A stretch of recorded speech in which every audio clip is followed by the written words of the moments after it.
Hello बच्चों, जय हिंद। आज जो है हम लोग एक बहुत ही इम्पोर्टेंट क्लास लेकर के आए हैं मैथिली का। अगर आप लोग देखिएगा तो कल जो हम लोग का एग्जाम है, आज तो इंग्लिश का था, वो तो हो गया। ठीक है। इंग्लिश उतना मायने नहीं रखता है बिहार बोर्ड के लिए। अगर कोई बच्चा कम नंबर भी लाता है तो उसका जो मार्क्स है पूरे मेन नंबर में नहीं जोड़ा जाता है। तो कल जो है मैथिली की एग्जाम है, इसमें हम लोग बहुत ज़्यादा से ज़्यादा नंबर उठा सकते हैं। तो इसमें से सबसे जो इम्पोर्टेंट है वह क्या है, लेखक परिचय। इससे जो अगर देखिएगा आप लोग तो भर भर के क्वेश्चन आता है। ठीक है, तो हम लोग ज़्यादा समय बर्बाद नहीं करते हैं और शुरू करते हैं विषय सूची के बारे में थोड़ा सा जान लेते हैं। तो सबसे पहला जो दिया है चैप्टर 1 है, वो है मिथिला का सांस्कृतिक सीमा। इसको देखिएगा तो इसको लिखा है किसने, तो राम लोचन शरण जी ने लिखा है इसको। ठीक है। अगर चैप्टर नंबर 2 की बात करिएगा तो वह क्या है, राष्ट्रभाषा और मातृभाषा। तो इसको लिखा है किसने, तो इसको लिखा है भोला लाल दास ने। आप लोग पूरा ढंग से एकदम, मैं पीडीएफ जो है ग्रुप बना है हम लोगों का, उसमें मैं शेयर कर दूंगा। टेलीग्राम चैनल जो है हमारा, उस पे भी जो है हम इसको शेयर कर दूंगा, लिंक भी डाल दूंगा डिस्क्रिप्शन में, आप लोग देख लीजिएगा। जवाहर, इसको चैप्टर 3 की बात करिएगा तो वह क्या है, जवाहर जेहन देख लो जेहने पहलो। ठीक है। तो इसका जो लेखक है वह क्या दिया, क्या होगा, जयकांत मिश्र।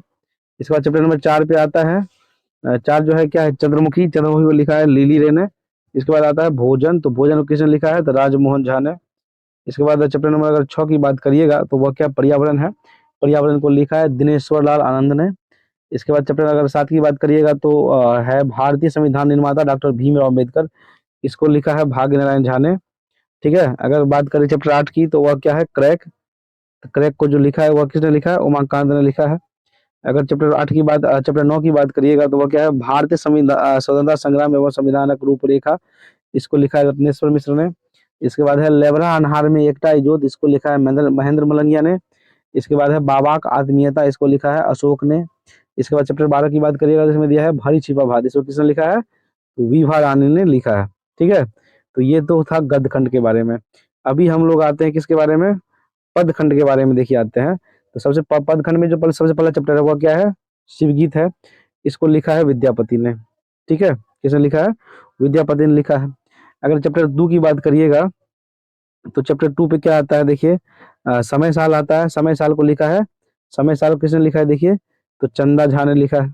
ठीक है। इसके बाद अगर हम बात करते हैं चैप्टर 3 का, तो चैप्टर 3 में क्या है, भावी भरदुतिया विधान है। इसको लिखा है काशीकांत मिश्र मधुप ने। इसके बाद अगर हम चैप्टर 4 की बात करते हैं तो वह है, देखिए हाँ अभील वर्षा। इसको लिखा है किसने, तो वैद्यनाथ मिश्र यात्री ने लिखा है। इसको देखिएगा। इसके बाद है चैप्टर 5 पर, वह है एडसा कालनाग। इसको लिखा है हमारे जाने माने जो लेखक है चंद्रभानु सिंह ने। इसके बाद क्या है, कर्मवीर है। ठीक है, क्या है, कर्मवीर है चैप्टर 7 में। इसको लिखा है दीनानाथ पाठक बंधु। कभी कभी मैथिली में ऐसे भी क्वेश्चन आता है, दीनानाथ पाठक लिख देगा, बोलेगा उसका उपनाम क्या है, तो क्या हो जाएगा, उसमें बंधु जोड़ देगा। जैसे मान लीजिए ये क्वेश्चन चैप्टर नंबर 3 था, उसमें क्या पूछेगा, ऐसे काशीकांत मिश्र दे देगा, बोलेगा काशीकांत मिश्र उपनाम से जाना जाता है। तो क्या हो जाएगा, फिर वहां पे मधुप हो जाएगा। ठीक है। अगर चलिए हम लोग आगे बढ़ते हैं। चैप्टर 7 की बात करिएगा तो वो चैप्टर 7 में क्या है, जय जवान जय किसान। इसको किसने लिखा है, तो रविंद्रनाथ ठाकुर ने लिखा है। ठीक है। इसके बाद जो है हम लोग आते हैं, इसके बाद जो है हम लोग आते हैं चैप्टर नंबर 8 पे। चैप्टर नंबर 8 में क्या है, देखिएगा वंदना है। ठीक है। तो वंदना को जो है लिखा है किसने, विद्यानाथ झा विदित ने लिखा है। यहाँ से भी क्वेश्चन बनता है, अगर पूछ दिया विद्यानाथ झा ठीक है उपनाम से, तो विदित में हम लोग जाएंगे।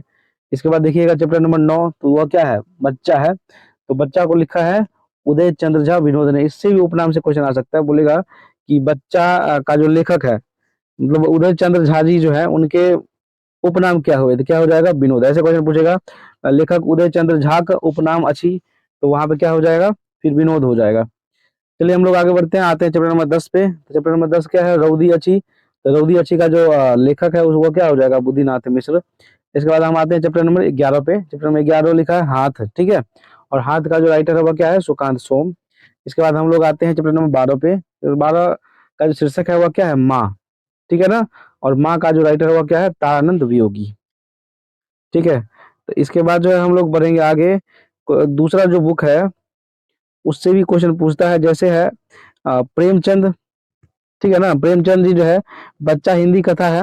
ठीक है, उसको लिखा है प्रेमचंद जी ने। इसका जो अनुवाद किया है वो किसने किया है, आशुतोष झा ने। इसके बाद एक और है तीसर जीव। ये उड़िया कथा है, इसका अनुवाद उपेंद्र दोषी ने किया है, उसको लिखा है किसने? मनोज दास ने। ठीक है, तो ये जितने भी हम लोगों ने लेखक परिचय पढ़ा, लगभग कितने थे? 12 12 24 और दो कितने पढ़ लिए? 26। उसमें मैं आशा करता हूँ कि इससे जो है कम से कम 10 तो 12 क्वेश्चन कल के एग्जाम में 100% रहने वाले हैं। नहीं तो देखिए आप लोग इसको जो है ढंग से जो है एक बार फिर रिवाइज कर लीजिए। ठीक है, फिर हम लोग जो इसके बाद जो हम लोग लेकर के आते हैं चैप्टर वाइज कुछ कुछ ऑब्जेक्टिव लेकर के आएंगे जो परीक्षा के दृष्टिकोण से काफी महत्वपूर्ण है।